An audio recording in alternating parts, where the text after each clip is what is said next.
problema di vedere che cosa deciderà adesso la regione, che deve essere il giusto interlocutore, non lasciare loro interlocutori di una banca, ma la regione che ha causato il problema nell'88 con la legge, e vedere quale sarà la decisione della banca. Io sono qua per dirvi questo, io ne ho parlato un po' sulla rete, su internet, sul blog,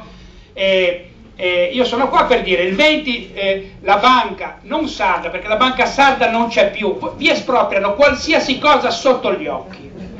Allora le parole, il Banco di Sardegna non c'è più, il Banco di Sardegna appartiene a una banca popolare di Reggio Emilia, della sinistra, i grandi emiliani, quelli della sinistra, dove dentro sono SPA, dentro ci sono sempre gli stessi, ci sono gli industriali, c'è il nostro amico commerciante di carni, ci sono i più grossi industriali dentro, quindi fa gola la vostra terra, fa gola il vostro vento, fa gola il vostro sole, fa gola...